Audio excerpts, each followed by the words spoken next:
कक्षा 11 के सभी स्टूडेंट्स का नरेश शर्मा की फिजिक्स की क्लास में हार्दिक अभिनंदन है। देखिए, आज मैं आपको लेसन सरल रेखा में गति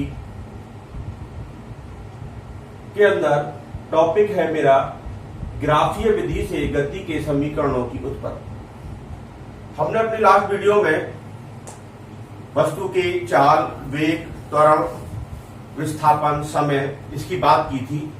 अब गति के 3 समीकरण ज्ञात किए गए हैं और उनको ज्ञात करने के 2 मेथड हैं, जिनमें से एक मेथड है आपका ग्राफीय विधि से गति के समीकरणों की उत्पत्ति। तो हम एक ऑब्जेक्ट लेंगे, एक वस्तु को लेंगे और वस्तु को गति कराएंगे और वस्तु की जो गति होगी वो एक्सेलरेशन में होगी, उसके अंदर त्वरण पैदा होगा और फिर हम 3 इक्वेशन का प्रूफ करेंगे। तो देखिए कैसे करते हैं प्रूफ। तो ग्राफ में देखेंगे। सबसे पहले हम एक मैं पॉइंट लिख रहा हूं, उनको नोट करते चले जाएंगे कि माना एक वस्तु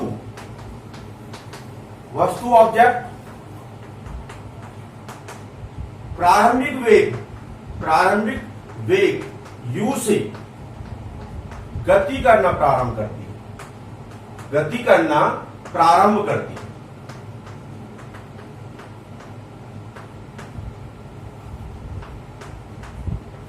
जब गति करना प्रारंभ करती है तो वो हम सपोज कर रहे हैं कि स्मॉल ए त्वरण के अधीन, स्मॉल ए एक्सेलरेशन के अधीन वो स्मॉल टी समय में स्मॉल एस डिस्टेंस कवर करती है। माना वस्तु एक समान त्वरण ए से टी समय में एस दूरी तय करती है और उसका जो वेग है, उसका वेग टी समय बाद v हो जाता है। टी समय बाद v हो जाता है।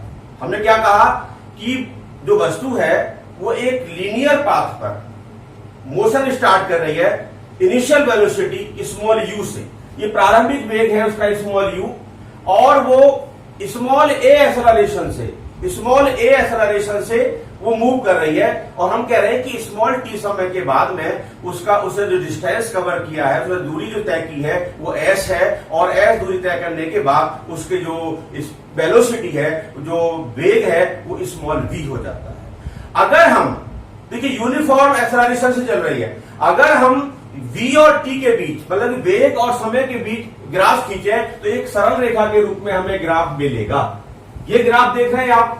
इस ग्राफ में क्या है, देखिए स्टार्टिंग जो हो रहा है मोशन का वो इनिशियल वेलोसिटी u से हो रहा है, और जब वो t समय के बाद वो डिस्टेंस कवर कर रही है कोई भी, तो डिस्टेंस कवर करने के बाद वो s डिस्टेंस कवर कर रही है, तो उसके बाद जो उसकी वेलोसिटी है वो v हो गई है। तो हमने अगर ग्राफ प्लॉट करेंगे बिटवीन v एंड t, ये vt ग्राफ है।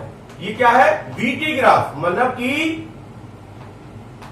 वेग और समय के बीच खींचे गए वक्र को, ग्राफ को हम वेग समय वक्र कहते हैं, उसको हम जनरल उसमें बोल देते हैं vt ग्राफ।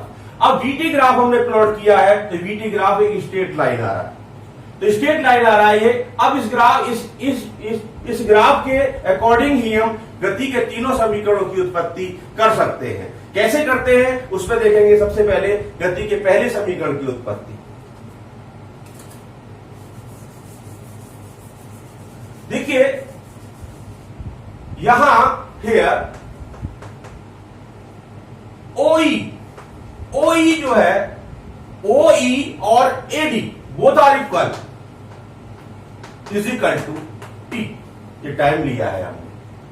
सिमिलरली OA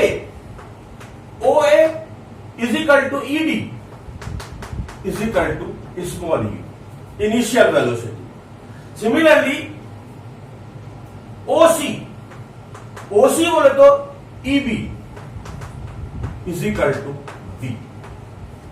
ये हमने ग्राफ से वैल्यू हमने ले ली है। अब जैसा कि मैंने बोला कि हम तीनों समीकरणों की उत्पत्ति हम इससे करेंगे, तो पहले समीकरण क्या आएगी उसको देखेंगे। तो क्या लिखेंगे हम, गति के प्रथम समीकरण की उत्पत्ति, गति के प्रथम समीकरण की उत्पत्ति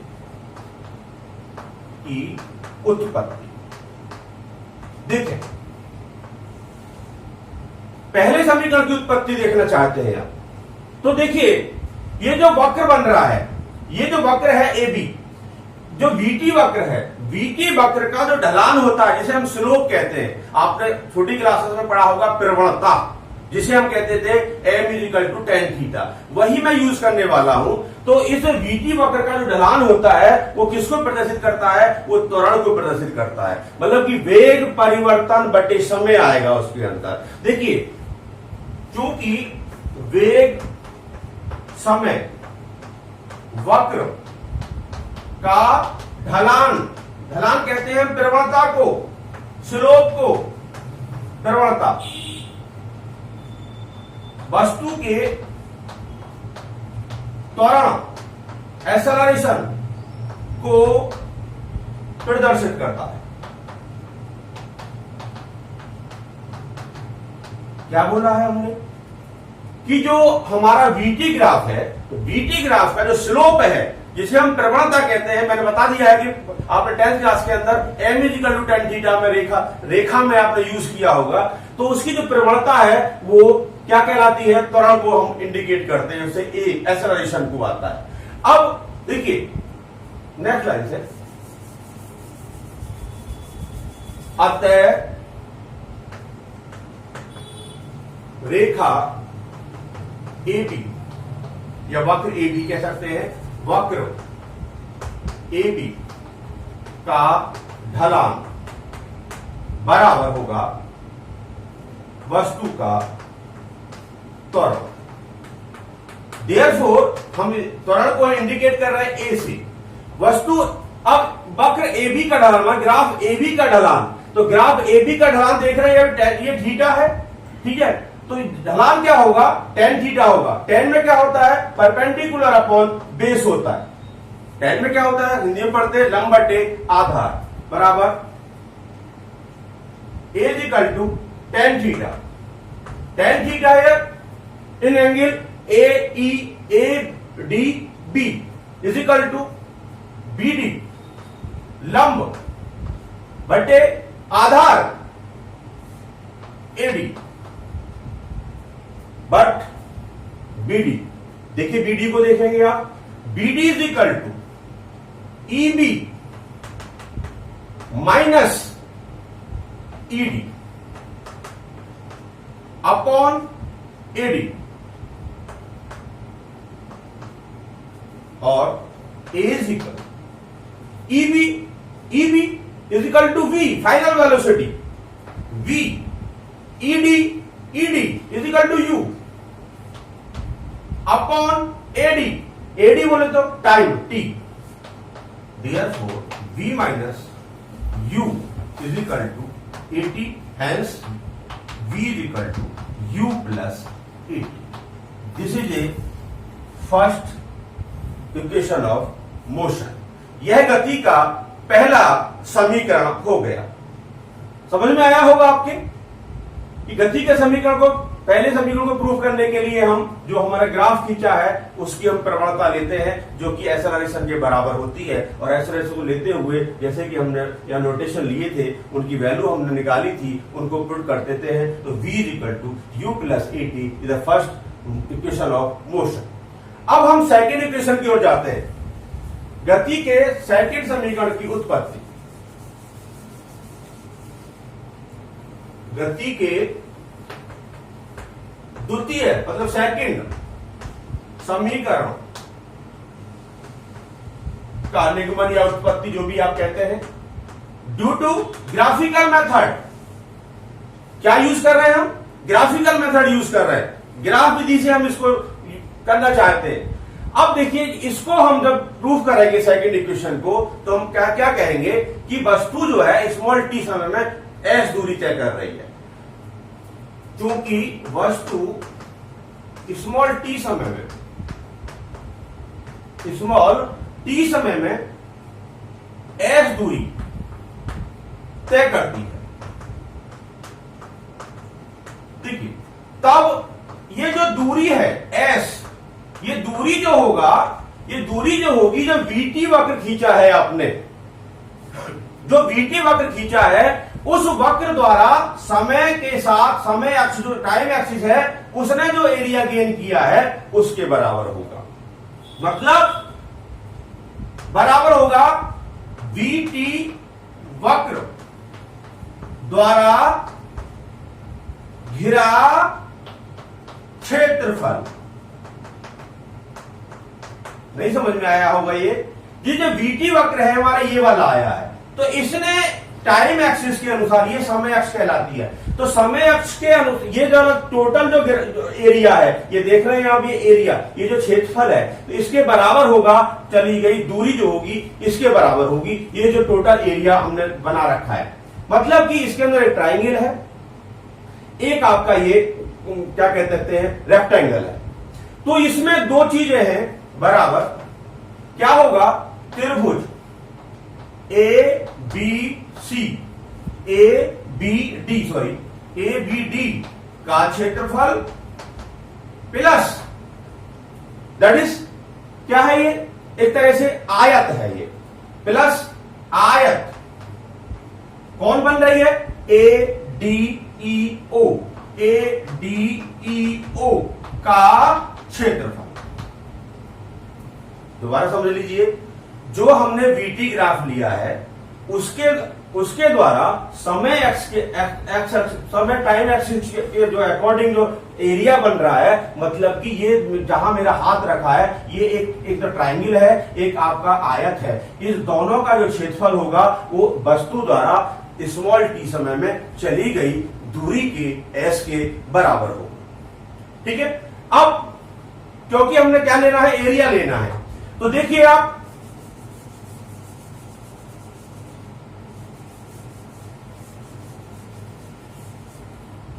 therefore S is equal to, तो त्रिभुज एबीडी का क्षेत्रफल, एबीडी आप जानते हैं त्रिभुज का क्षेत्रफल, समकोण त्रिभुज बन रहा है, 1/2 आधार गुणा ऊंचाई बराबर 1/2। ठीक है, आधार क्या है, एडी, ऊंचाई क्या है, बीडी, तो ये एरिया हो गया किसका, इस ट्राइंगल का, 1/2 आधार गुणा ऊंचाई is the area of triangle. Triangle कैसा है, राइट एंगल में, राइट एंगल है, 90 का डिग्री का एंगल है इसके अंदर, इसका मतलब समकोण त्रिभुज है ये।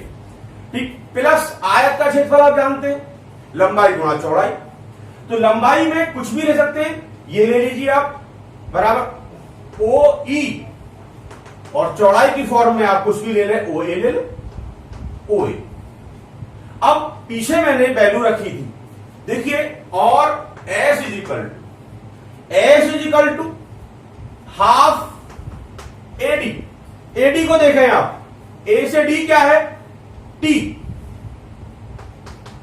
बीडी को देखें, बी और डी, बी और डी के ये क्या बन के चलता है, ये सारा जो डिस्टेंस बन के चलता है वो v माइनस यू बन के चलता है।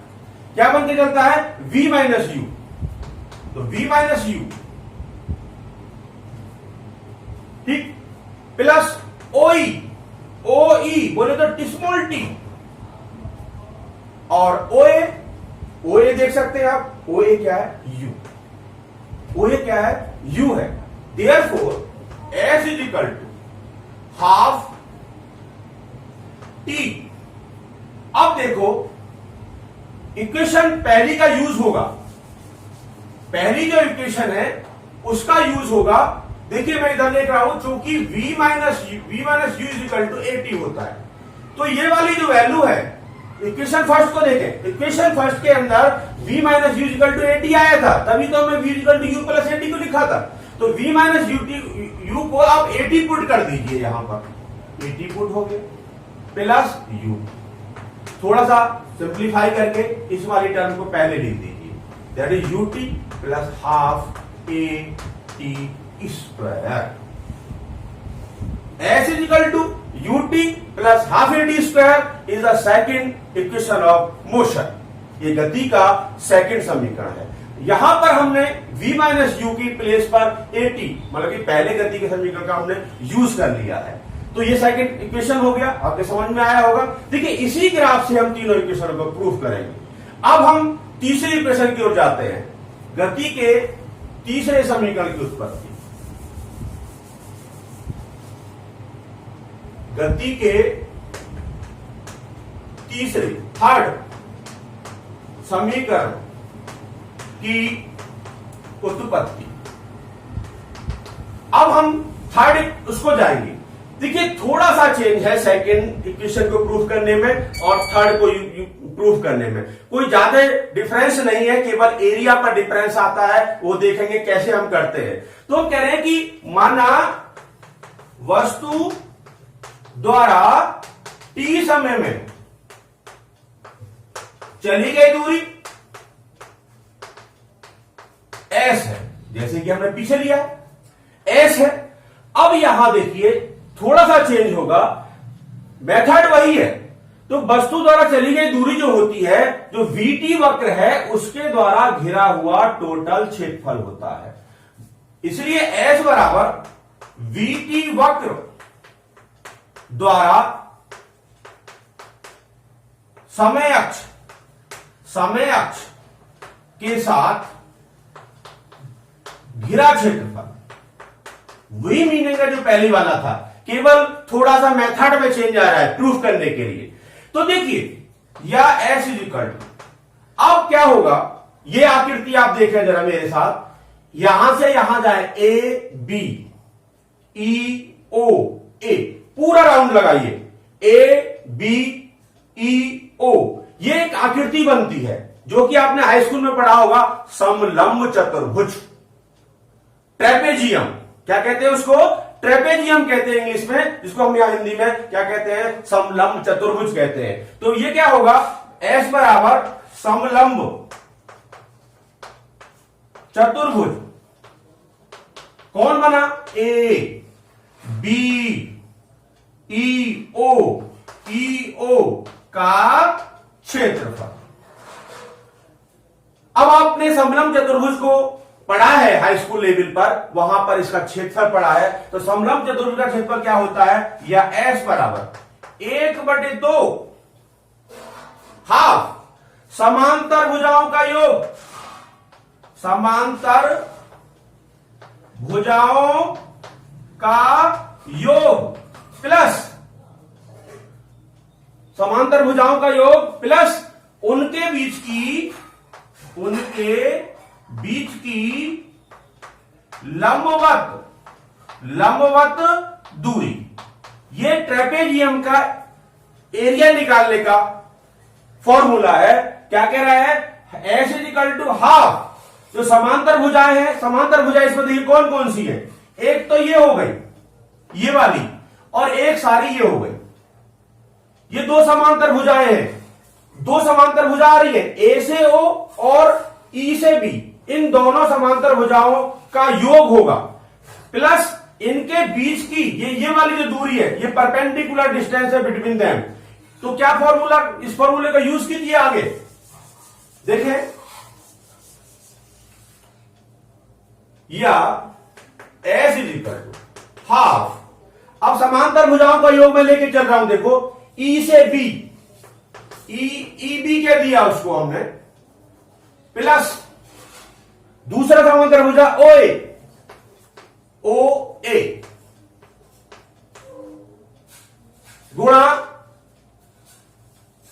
इनके बीच, सॉरी समांतर भुजाओं का योग गुणा उनके बीच की लंबवत दूरी, यहां से आता है गुणा उनके बीच की लंबवत दूरी। तो उनके बीच की लंबवत दूरी क्या होगी, देखिए ये ले लीजिए, ये हमें ओ ई ले लेता हूं, दोबारा समझ लें, समांतर चतुर्भुज का क्षेत्रफल जो होता है 1/2 समांतर भुजाओं का योग गुणा उनके बीच की लंबवत दूरी। यहां पर थोड़ा मिस्टेक थी, सही कर लीजिए, इंटू उनके बीच की लंबवत दूरी। तो अब क्या होगा, या ईबी, देखिए वही बात है, ईबी क्या है, ई से बी का जो डिस्टेंस है वो क्या है, एक तरह से वी है, वो क्या है, वी है। और ये क्या है, देखिए गौर से, ये यू है, v प्लस यू। और ओ ए, ओ ई क्या है, टी है। कुछ नहीं किया है, हमने केवल वैल्यू को पुट किया है ग्राफ को देखते हुए।